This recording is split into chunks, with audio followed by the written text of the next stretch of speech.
Is your child having tantrums, meltdowns, or both? If you're not sure or not sure how to best handle those outbursts, this is for you.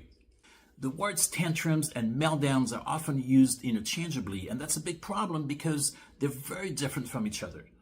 This can be a very confusing topic for parents of neurodivergent kids and teens who have regulation challenges.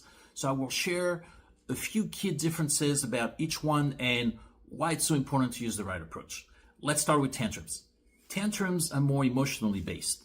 They usually happen when the child is not getting something they want. They tend to happen more with toddlers and preschoolers because they don't have the ability yet to regulate their emotions and behaviors, and they also don't have enough language to express themselves.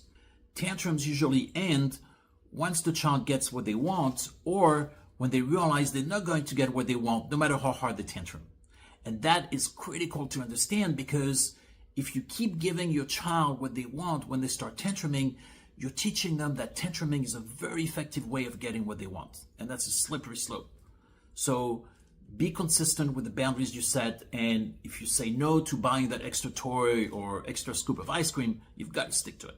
Now, let's talk about meltdowns. Meltdowns are more neurologically based.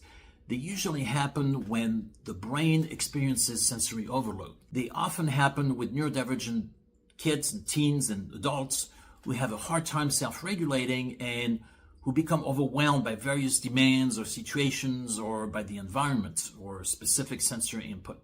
It could be due to being cold or hungry or tired or loud environments, too many transitions, crowded environments, feeling anxious for too long, or whatever the case is. Meltdowns are a direct response to the nervous system not being able to keep up. It has nothing to do with character or bad behavior. Meltdowns end by eliminating the source of stress whenever possible or by letting the nervous system reset by reducing the demand. If the meltdown is happening because your child is hungry, you give them a snack. Or if they're melting down because they're at a birthday party and they're getting overstimulated, you take them to a quiet room or to your car until they feel better, or you take them home if you have to. Can the child have both tantrums and meltdowns? Absolutely.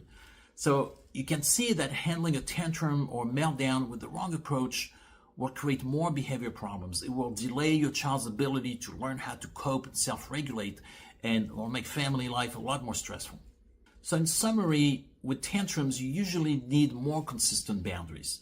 But with meltdowns, you need to have more flexibility in your approach and have a better understanding of what triggers your child's nervous system and how to best support your child in those situations. I hope this brings some light on the topic. Now, tell me, does your child have tantrums, meltdowns, or both?